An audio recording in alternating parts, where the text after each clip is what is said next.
कहा जा रहा है कि इसका जो इकोनॉमिक इम्पैक्ट होगा इस 5G सर्विस का, गवर्नमेंट द्वारा ही एक पैनल नियुक्त किया गया था और उस 2018 की बात है ये, और उस पैनल ने एक रिपोर्ट जारी की और इस रिपोर्ट के मुताबिक 5G सर्विस से साल 2035 तक भारत में 1 ट्रिलियन अमेरिकी डॉलर का जो इकोनॉमिक इम्पैक्ट है वो पैदा होने की संभावना है। ये उम्मीद जाहिर की गई है इस रिपोर्ट के मुताबिक। आज का दिन बहुत ही महत्वपूर्ण, हम 5G सर्विस की बात कर रहे हैं, लेकिन पहली पीढ़ी से 1G से लेकर 5वीं पीढ़ी तक का विकास भी अपने आप में काफी महत्वपूर्ण रहा। 1G सर्विस की बात की जाए तो 1G सर्विस साल 1980 के दशक में इसे लॉन्च किया गया था और ये एनालॉग रेडियो सिग्नल पर काम करता था और केवल वॉइस कॉल को ही समर्थन करता था। फिर 1990 के दशक में 2G सर्विस को लॉन्च किया गया जो डिजिटल रेडियो सिग्नल का उपयोग करता है और 64 kbps के बैंडविड्थ के साथ वॉइस को भी और डेटा को भी ट्रांसमिट करने में ये इसको सपोर्ट करता है 2G सर्विस। फिर ज़माना आया 3G सर्विस का।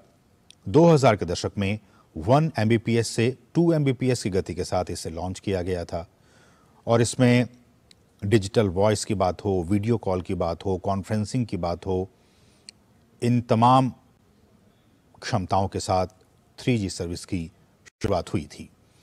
फिर साल 2009 में 100 Mbps से 1 Gbps की जो एक पीक स्पीड हम कहें, उस पीक स्पीड के साथ 4G सर्विस को लॉन्च किया गया था और इसकी तमाम खूबियों के साथ साथ 4G सर्विस में, जिसका कि हम और आप इन दिनों इसका उपयोग कर रहे हैं, ये 3D वर्चुअल रियलिटी को भी सक्षम बनाता है। 5G सर्विसेज में तमाम ये कुछ तकनीकी बातें हैं, अलग अलग बैंड्स होते हैं, लो band, mid band, high band spectrum, और हम जानते हैं कि पिछले दिनों ही जो स्पेक्ट्रम की नीलामी की गई थी और उससे पहले जो तमाम कंपनियां हैं वो उसमें शामिल हुए थे।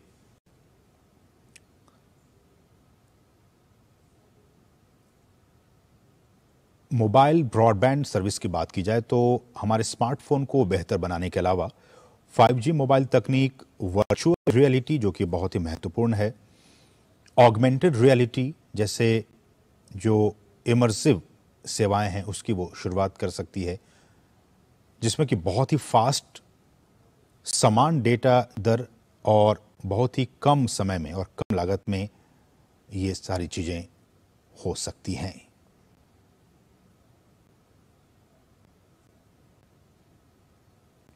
सामान्यतः ये कहा जा रहा है कि 5G का उपयोग 3 मुख्य प्रकार की कनेक्टेड सेवाओं में किया जाएगा, जिनमें हमारे जो उन्नत मोबाइल ब्रॉडबैंड हैं वो हो गए, महत्वपूर्ण संचार मिशन और बड़े पैमाने पर IoT इसमें शामिल है। IoT मतलब इंटरनेट ऑफ थिंग्स।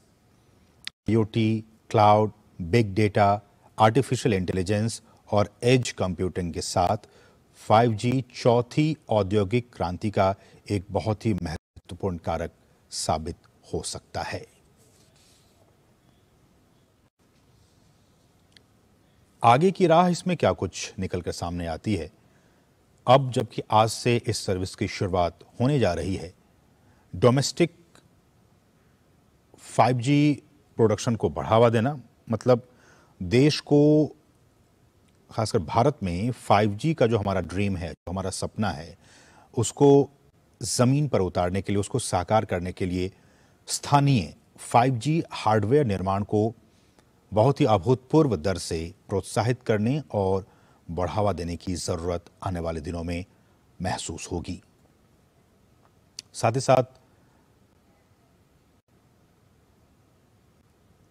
ग्रामीण और शहरी अंतर को भी कम करना ये भी एक चुनौती होगी कि कैसे हम सबसे पहले शहरी इलाकों में और उसके बाद ग्रामीण इलाकों में इसकी जल्द से जल्द इसकी पहुंच को सुनिश्चित कर सकें।